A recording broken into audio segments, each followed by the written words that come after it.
Kalau manusia itu menjadi budak, maka ya udah dia akan diperbudak oleh kekuatan itu, apakah kekuatan teknologi, apakah kekuatan dari pekerjaan itu sendiri menjadi workaholic, atau mungkin juga menjadi. Jadi metaverse itu jangan justru membuat kita mengalami proses dehumanisasi, ya. Tapi justru itu harus mendorong kita semua.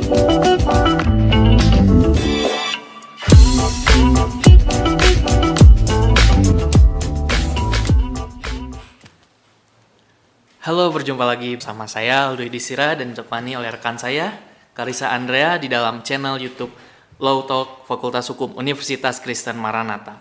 Nah, semoga teman-teman semua ada dalam keadaan sehat. Nah, pada kesempatan kali ini kita akan membahas topik yang aktual tentang metaverse. Nah, dunia seperti bercabang ini ada dunia fisik dan dunia virtual, Pak.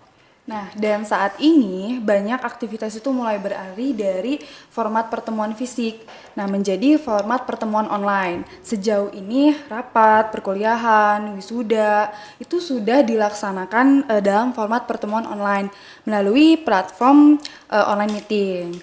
Nah, seiring perkembangannya teknologi, pertemuan-pertemuan itu akan dilakukan melalui metaverse, seperti dunia nyata yang berpindah ke layar virtual.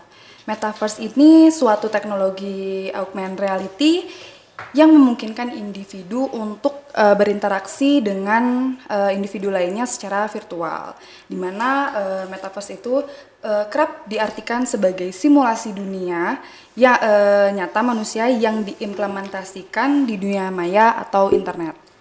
Nah, tentunya akan muncul banyak problem gitu dari aktivitas-aktivitas tersebut itu dengan berkembangnya teknologi.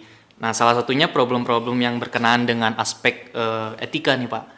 Hal ini kita akan bahas. Hal tersebut kita sudah ada menghadirkan dua narasumber, yaitu Bapak Pendeta Hariman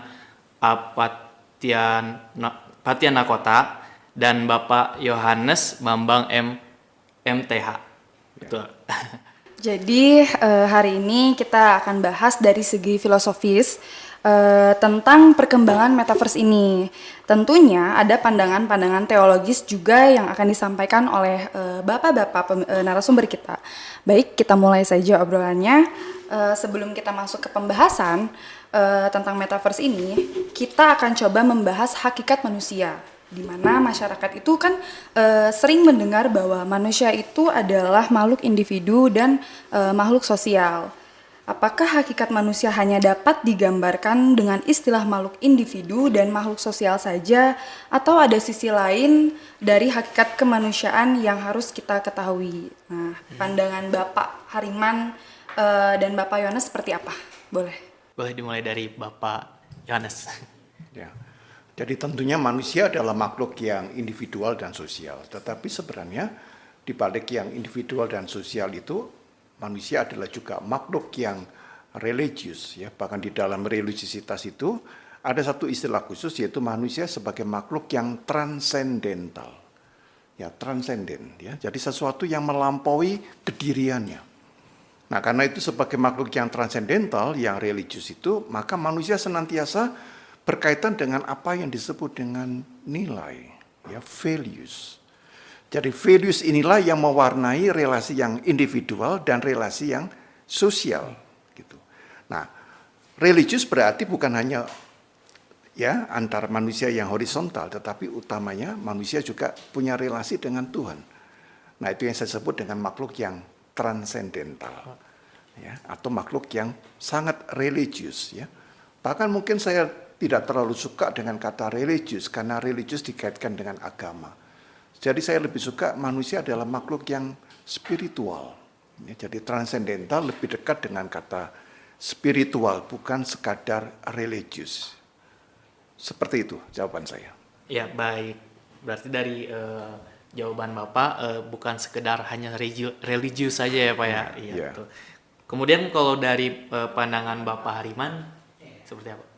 Jadi memang kalau kita telaah siapa manusia itu, ya, manusia memang makhluk yang complicated, makhluk yang sangat kompleks. Dari sisi relasi kita bisa menyebut betul manusia itu makhluk individual dan juga makhluk sosial. Tapi saya mau koreksi sedikit barangkali ya. Filsafat yang menekankan manusia sebagai makhluk individual. Individual itu kan artinya yang indivisa, yang tidak bisa langsung, tidak bisa lagi dibagi. Artinya manusia itu bisa berdiri sendiri. Dia bisa mandiri. Dia bisa otonom tapi secara absolut. Nah, saya kira perspektif filosofis yang demikian lebih banyak tidak tepatnya. Karena itu dalam refleksi filosofis manusia, istilah individu itu kemudian diganti dengan person. Kenapa? Karena person itu selalu in relation. Karena manusia itu senyatanya dia selalu ada dalam relasi. Dan manusia tidak pernah bisa hidup sendiri tanpa yang lain. Wong dari lahir kan, kita dari lahir kita butuh perut ibu ya. Ketika kita lahir juga kita nggak bisa sendiri kan. Kita perlu bidan, kita perlu suster, perlu dokter dan seterusnya sampai kita menjadi dewasa dalam pengertian mandiri. Kita nggak pernah berdiri sendiri. Kita selalu membutuhkan yang lain. Karena itu istilah individu itu sebenarnya nggak terlalu tepat. Karena manusia selalu in relation. Karena itu yang lebih tepat menurut saya adalah manusia sebagai person dan sebagai makhluk sosial. Dan saya setuju yang tadi Pak Yohanes juga sudah kemukakan bahwa dari sisi relasi ternyata relasi kita itu gak terbatas hanya dengan sesama, tapi relasi kita itu juga dengan Tuhan. Sehingga manusia itu bisa juga kita sebut sebagai makhluk spiritual ya. Dalam kaitan dengan makhluk spiritual itu kita juga misalnya mengenal manusia sebagai makhluk yang bermoral tadi ya. Dia punya values, punya nilai yang menuntun dia untuk bagaimana seharusnya dia hidup ya dalam relasi dengan sesama sehingga hidup manusia itu menjadi hidup yang bermakna. Jadi manusia juga bisa ditelaahkan dari perspektif yang lain. Misalnya dia disebut sebagai homo faber misalnya, makhluk pekerja ya. Teman-teman yang belajar hukum juga bisa kemudian mencetuskan manusia itu apakah bisa hidup tanpa hukum, kan nggak bisa juga. Jadi dari sisi tertentu dia juga bisa kita sebut sebagai misalnya homo nomos ya, manusia hukum misalnya ya. Makhluk yang sangat complicated manusia itu. Sekarang berangkat dari pengertian manusia itu sendiri itu sebagai makhluk sosial, Pak. Apakah interaksi virtual dapat dikatakan sebagai interaksi sosial atau tidak? Nah, interaksi virtual itu kan hanya meniadakan interaksi fisik, tapi secara psikologis, mental tetap terjadi interaksi antara manusia itu atau bagaimana gitu, Pak? Boleh dimulai dari Bapak Hariman sekarang. Oke. Ya. Istilah virtual itu juga sesuatu yang perlu kita diskusikan menurut saya. Karena virtual itu kan mau bilang sesuatu yang nggak real, kan ya, yang nggak real. Saya ingat seorang saintis dan juga filsuf dari STF Driakara ya, Carlina Supeli, seorang perempuan pemikir yang hebat.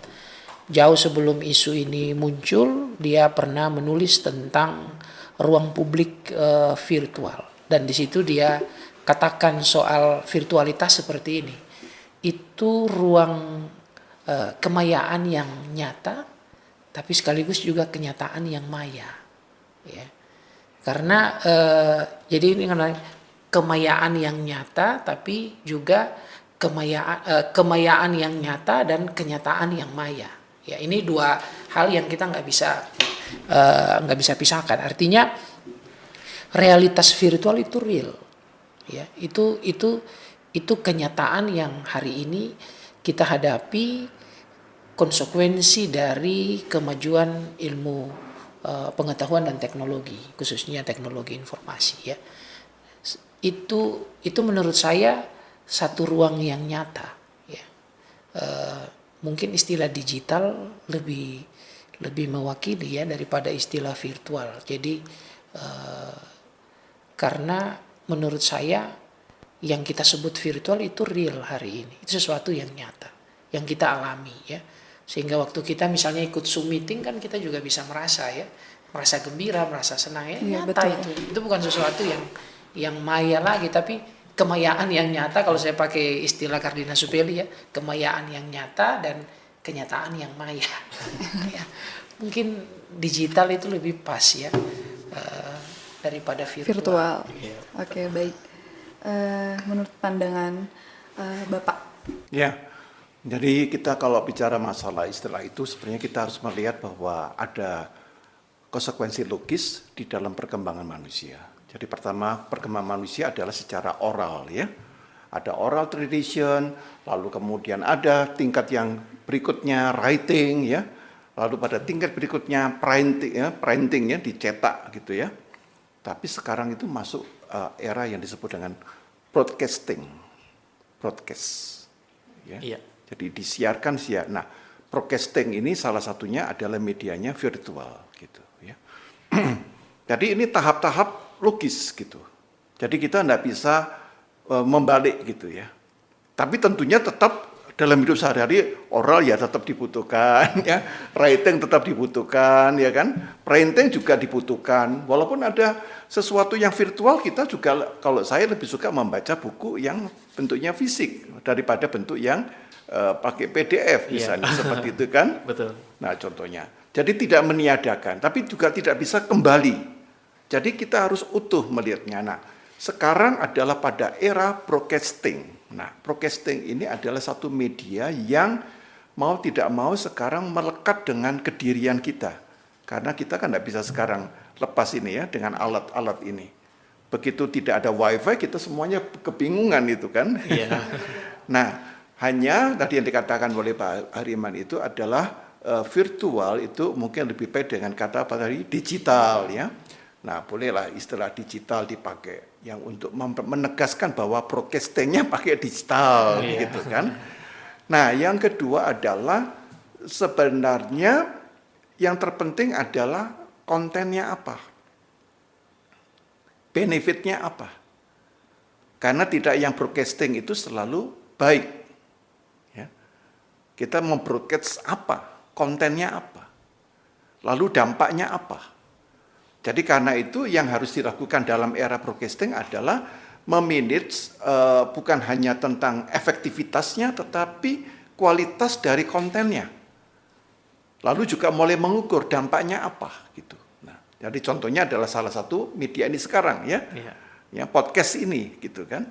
Nah, ini dipikirkan dampaknya apa supaya ini membawa dampak yang besar khususnya di dalam percakapan kita. Temanya tentang apa? Metaverse. Metaverse ya. Ya kira-kira seperti itu. Ya, baik. Iya, baik.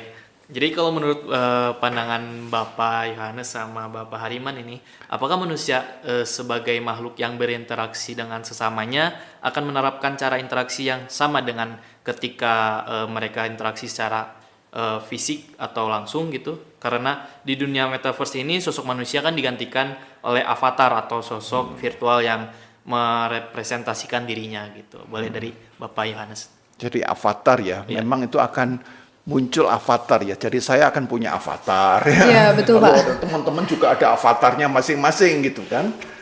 Nah, jadi kita harus melihat di dalam konteks metaverse itu ya. Jadi dalam metaverse itu kan ada empat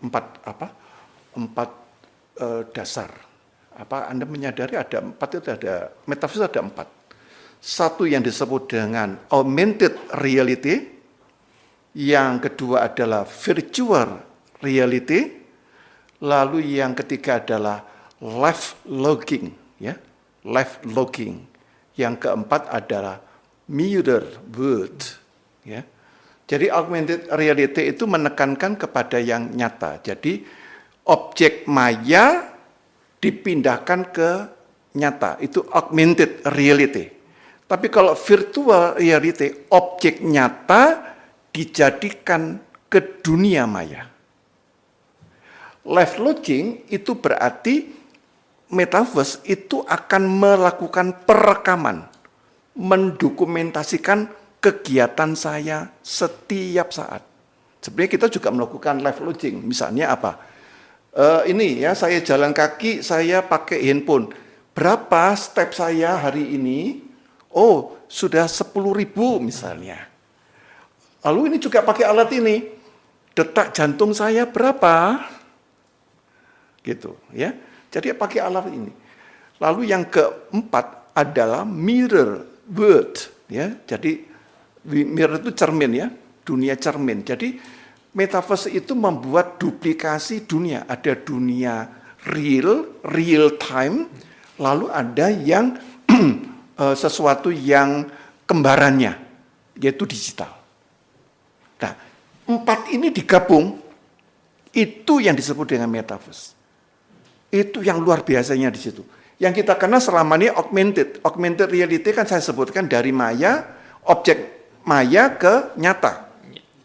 Ya. Jadi objek maya ke nyata. Nah, itu yang dipakai oleh beberapa produk ya. Misalnya cat ya. Saya sebut aja Techdolux ya. Dinding ini langsung jadi kuning, merah, hijau. Padahal itu realitanya enggak ada, tapi dia mengisi. Ya, misalnya IKEA. Loh, kalau kita beli kursi itu dibikinkan kalau ada ruangan seperti ini, kalau dikasih kursi ini cocok enggak? Max cocok enggak dengan itu ya? Warnanya, bentuknya. Nah, seperti itu pakai yang augmented. Nah, ya kalau virtual reality itu dari yang nyata ke maya. Ya. Misalnya apa? Dari nyata ke maya. Misalnya kita melakukan itu ya. Ya, seperti itu ya. Atau juga waktu kita ini pakai naik mobil GPS. Itu kan sebenarnya itu. Pakai GPS itu kan dari maya ke dari nyata ke maya. Dari yang nyata itu dibikin maya, dibentuknya pakai layar ini. Nah, kira-kira seperti itu. Ya, baik. Kalau menurut Bapak, Bisa sama, bisa tidak. Karena begini, dalam dunia sehari-hari yang real, yang kita jalani, orang pun bisa berpura-pura. Dia tidak menjadi siapa dia yang sesungguhnya, kan? ya, Nah, peluang itu juga sangat mungkin terjadi ketika kita berpindah ke ruang digital atau ke metaverse. Orang hanya berlaku seolah-olah. Tetapi sebaliknya di ruang digital, orang juga mungkin punya keberanian untuk menunjukkan siapa dia yang sesungguhnya. Kan ada pengalaman di dunia nyata sehari-hari, orang nggak berani menunjukkan diri, nggak berani berekspresi. Tapi kalau di ruang digital, wow, dia bisa full expression ya. Dia bisa sangat lugas dalam berinteraksi, tapi di dunia sehari-hari kalau ketemu kok anak ini kok diam gitu ya. Jadi memang kalau kita bicara kemungkinan di dunia nyata orang bisa berlaku seolah-olah, ya. Hal yang sama juga bisa terjadi di dunia digital. Tapi di dunia digital yang baru bagi sebagian orang ini dunia yang maya tadi ya, dunia yang seolah-olah, dunia buatan. Tapi di situ orang juga bisa berlaku sesungguhnya, dia bisa menunjukkan siapa dia sesungguhnya gitu. Jadi ini di metaverse dan juga di dunia nyata saya pakai istilah universe misalnya ya, universe dan metaverse ya. Baik di universe maupun di metaverse orang bisa bersikap yang sesungguhnya menunjukkan siapa dia, tapi juga orang bisa berlaku seolah-olah ya, menggunakan topeng ya. Nah, itu juga sangat mungkin terjadi. Jadi sebagai kemungkinan ya itu terbuka bagaimana seseorang menampilkan dirinya. Dia bisa menunjukkan siapa dia sesungguhnya, tapi dia juga bisa berlaku seolah-olah ya. Artinya masih dibungkus dengan banyak topeng ya. Nah, itu sangat mungkin terjadi di metaverse maupun di universe. Universe saya pakai untuk menunjukkan dunia kita yang sekarang ya. Ya, jadi bisa kemungkinan iya atau tidak gitu ya, karena belajar dari pengalaman yang misalkan berinteraksi fisik, mungkin kan ada yang mungkin bisa bukan di dunia nyata seperti ini tapi dunia mayanya berbeda gitu ya. Oke, berkaitan dengan etika nih Pak, bagaimana dari sudut pandangan etika ketika metaverse manusia membuat representasi diri yang berbeda dengan dirinya di dalam dunia nyata? Nah, menurut pandangan Bapak Haiman dulu deh, gimana Pak? Saya bisa menampilkan diri saya lewat avatar misalnya gitu ya, yang akan mewakili saya di dunia digital, di ruang-ruang digital itu. Ini memang sesuatu yang bisa menunjukkan, memperlihatkan problematika etis ya. Karena yang tadi saya bilang, orang bisa berlaku yang tidak sewajarnya ya ketika dia ada di dunia digital gitu. Misalnya karena itu di ruang digital, maka tadinya dia kalau di dunia nyata sehari-hari dia orangnya pendiam, lalu di dunia nyata itu dia menjadi sangat ekspresif, bahkan ada yang bisa sampai misalnya ya mengeluarkan kata-kata yang nggak pantas, atau dia juga berperilaku yang tidak pantas untuk avatar yang lain ya, karena pikir ini kan cuman di dunia digital ya, jadi dia bisa saja melakukan hal-hal yang tidak sepatutnya ya. Itu potensial terjadi ya dalam dunia digital. Nah, karena itulah memang kalau kita bicara tentang bagaimana secara etis kita menyikapi itu, memang kita mesti membuat semacam katakanlah rambu-rambu ya. Nilai-nilai itu harus ada sehingga kita tetap berlaku adab baik di dunia nyata, di universe, maupun ketika kita berpindah ke ruang-ruang digital di metaverse ya. Etika itu selalu dibutuhkan, values selalu dibutuhkan ya. Nilai yang akan memandu kita dalam kehidupan supaya mencegah hal-hal yang tidak baik. Kan orang akan melihat ya ketika kita masuk di dunia itu, lalu misalnya pada anak-anak, wah ini ternyata hal yang nggak boleh di dunia nyata kok seperti diperbolehkan ya di dunia digital, di metaverse. Nah, kita kan nggak boleh mencegah hal itu terjadi, sehingga metaverse dan universe ini menurut saya harus menjadi satu dunia bersama. Jangan sampai, kalau istilah psikologi itu ada schizophrenia ya, dunia yang terpecah di dunia nyata lain ya, di dunia digitalnya lain ya, universe lain, metaverse lain. Ini yang nggak boleh ya, dan kita berharap ini dunia yang baik untuk kita huni bareng-bareng. Di situ dibutuhkan etika.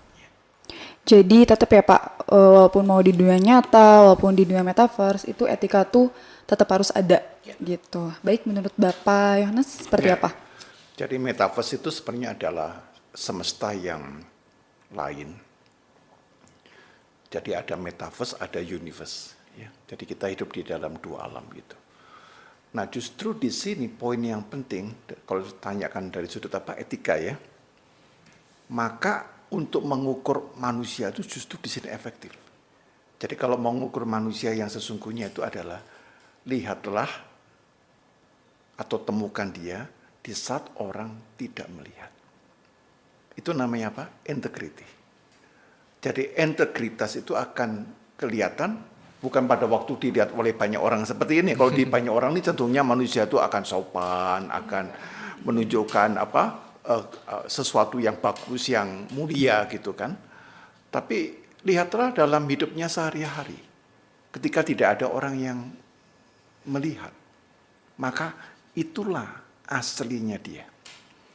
Nah, maka di dalam dunia metaverse ini pakai avatar, walaupun pakai avatar orang tahu, tapi ini siapa, avatarnya siapa? Oh, ini avatarnya Yohanes Bambang, ini avatarnya X, ya, avatarnya Y, tetap orang ini gitu. Nah, maka di dalam metaverse ini saya mengusulkan bahwa pentingnya spiritualitas ketersembunyian. Nah, istilah saya, the hidden spirituality, ya, spiritualitas ketersembunyian. Karena di dalam ketersembunyian itu aslinya kita, ya, yang otentik, yang tidak bisa dipermak atau dikasih kosmetik, itu nggak bisa, asli ini. Nah, tapi memang benar itu akan menunjukkan aslinya. Tapi yang kedua adalah apa? Orang nanti bekerja setelah ada metaverse, jadi tidak hanya membaca CV. Kalau CV ya bagus-bagus semua lah, ya, prestasinya macam-macam begini. Tapi orang akan melihat apa? Rekam jejaknya di metaverse. Jejak digital. Jejak digital. Seperti zaman sekarang juga begitu kan? Yeah. Orang tidak hanya pada CV-nya, jejak digitalnya dia gimana? Di Instagram bagaimana? Di Facebook bagaimana? Ya, itu kelihatan sekali. Nah, di metaverse itu akan lebih konkret lagi, lebih jelas lagi gitu. Nah, tetapi benar seperti yang katakan oleh Pak Hariman, tetap dibutuhkan rambu-rambu. Nah, dalam hal ini adminnya, ya, ada adminnya enggak itu nanti ya, mestinya ada ya.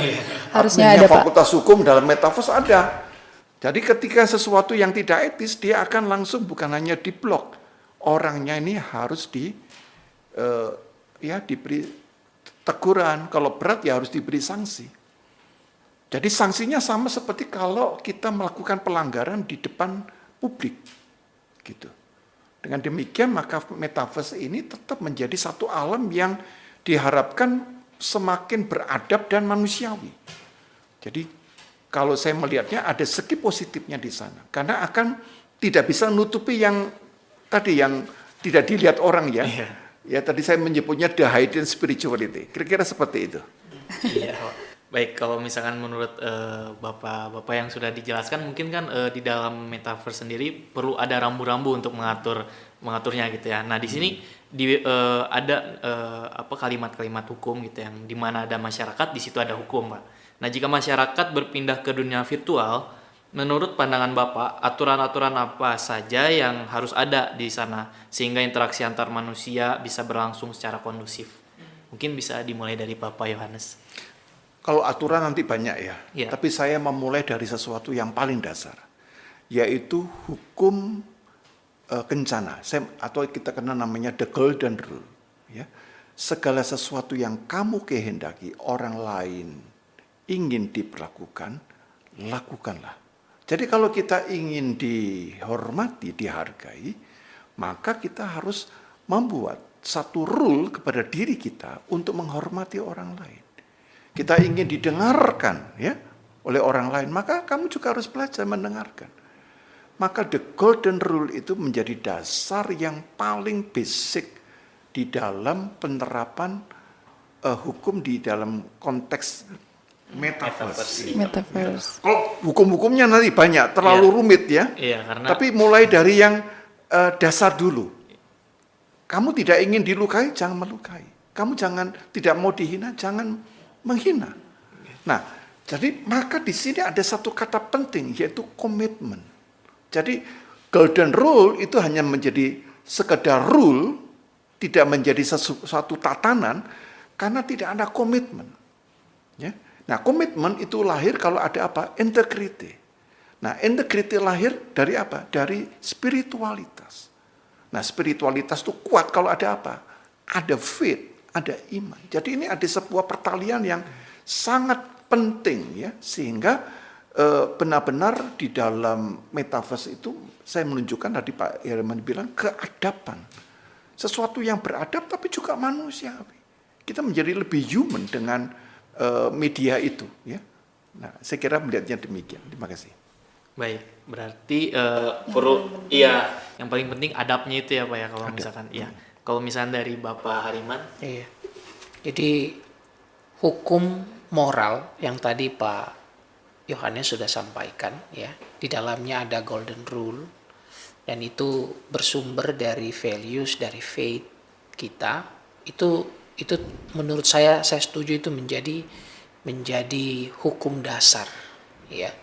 Lalu di atasnya itu silakan teman-teman yang mungkin belajar hukum positif, teman-teman bisa mengkonstruksi dengan belajar dari pengalaman kita bermedia sosial selama ini, misalnya ya, apa-apa saja yang memang kita butuhkan supaya hukum moral itu bisa ditegakkan melalui hukum positif juga. Hukum positif membantu orang untuk membentuk keadaban ya secara moral. Itu misalnya perlu. Saya lihat misalnya dalam konteks hukum positif kan kita juga sudah menghasilkan ya regulasi tentang media sosial. Di sana nggak boleh ada hate speech misalnya ya, ungkapan-ungkapan kebencian yang menjelek-jelekan orang lain, itu kan bisa kena undang-undang IT kan misalnya ya. Nah itu bisa menjadi menjadi semacam ilustrasi untuk kita memikirkan secara lebih jauh ya mengenai hukum positif yang nanti bisa kita berlakukan di metaverse. Karena kalau ini sudah jadi metaverse atau betul-betul sudah jadi ya, dengan mengkombinasi empat pilar tadi yang Pak Ayo jelaskan di awal, itu kan ruang ini kan menjadi ruang yang sangat complicated, mungkin hampir serupa kan dengan universe yang kita tempati hari ini gitu. Sehingga memang juga pasti butuh hukum-hukum positif yang ini dalam imajinasi saya dia lebih dari misalnya undang-undang IT yang sekarang diperlakukan. Tapi itu memang penting. Itu penting, dan guidance-nya ya saya setuju tadi hukum moral, lalu kita membangun hukum positif untuk mengatur interaksi kita di metaverse. Ya. Jadi menurut Bapak tadi Pak Yohanes kan sudah bilang salah satunya adalah golden rules itu, dan Bapak Halimah juga mengatakan bahwa penting sekali mengenai aturan atau undang-undang yang positif. Nah, kaidah di dalam masyarakat itu kan bukan hanya hukum, Pak. Nah, bagaimana nih ekstensi kaidah agama di dalam dunia yang nantinya akan menjadi serba virtual? Ulangi kalimat terakhir. Kaidah apa? Kaidah agama. Kaidah agama. Betul. Di dalam dunia yang serba virtual nanti ini. Virtual, ya. Jadi ini menjadi menjadi ujian bagi setiap agama. Jadi agama itu akan didatangi banyak pengikut, tapi juga akan ditinggalkan oleh banyak pengikut.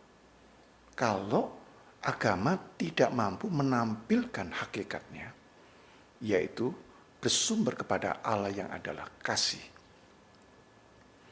Jadi kalau agama-agama apapun namanya ya, agama manapun, dia tidak bisa menampilkan, memanifestasikan hakikatnya yang paling mendasar, yaitu Allah itu adalah kasih, dia tinggalkan. Karena metaverse itu akan dampaknya besar sekali. Karena orang seperti betul-betul masuk di dalam dunia real gitu. Nah, kalau kemudian kaidah-kaidah agama di situ, ngajarin orang untuk membenci kelompok lain, melakukan diskriminasi, lama-lama manusia akan menyadari. Sekarang aja orang sudah makin menyadari, nggak benar ini. Agama ngajari yang nggak benar, nggak boleh. Nggak bisa mengatakan, oh itu pesun, nggak bisa. Karena itu kita harus hati-hati sebagai apa? Sebagai seorang penganut agama. Kita mempresentasikan agama kita. Jadi kalau perilaku kita, omongan kita ini tidak bermoral, bahkan menginspirasi dengan kekerasan, orang mengatakan itu tidak hanya pistol. Orang mengatakan itu juga representasi. Harus hati-hati loh. Karena antara batasnya real dengan digital itu tipis sekali. Jadi orang tidak bisa dikatakan, oh ini hanya digital, tidak bisa. Nah karena itu disinilah kaidah agama itu diuji untuk menampilkan integritasnya yang dilandasi oleh dasar love, kasih. Ya, saya yakin bahwa semua agama dasarnya adalah kasih.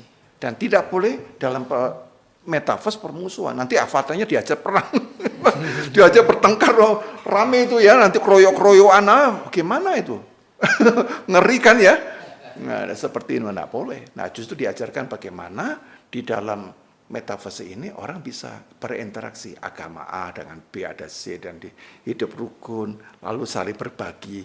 Nah, di sini bangunan agama menjadi kuat, menjadi wow, ya menginspirasi, menjadi sesuatu yang menarik, yang mengagumkan gitu. Nah, kira-kira seperti itu. Kaidah agama justru sangat penting sekali di dalam membangun dunia metaverse ini. Baik, tadi kan sudah dijelaskan oleh Bapak Yohanes ya bahwa kaidah agama itu sangat penting di dunia virtual dan harus dilandaskan dengan kasih. Nah, bagaimana menurut Bapak Haliman? Ya, kaidah agama saya melanjutkan saja yang Pak Yo tadi katakan. Dengan kasih sebagai dasar, agama itu kan memanusiakan manusia. Agama itu ada untuk mengadapkan dunia. Ya. Jadi dengan berbagai values, nilai-nilai spiritual, agama memang diharapkan mampu mentransformasi dunia yang hari ini ditransformasi oleh teknologi. Supaya dengan teknologi, dengan metaverse, itu justru akan membuat kehidupan menjadi lebih baik. Nah, disitulah saya kira agama-agama memang betul-betul ditantang. Dan saya setuju kalau agama itu hanya mengajarkan tentang fanatisme, ya, menganjurkan diskriminasi, ya, membuat ghetto, ya, blok, tembok satu untuk saling memisahkan satu dari yang lain. Nah, menurut saya itu agama yang demikian memang akan ditinggalkan, ya, akan ditinggalkan karena manusia akan semakin kritis.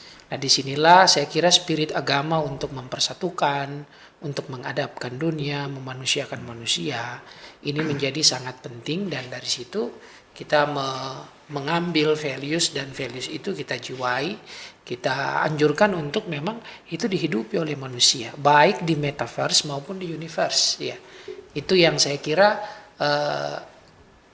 peran penting agama di dalam kemajuan teknologi informasi seperti sekarang dengan metaverse.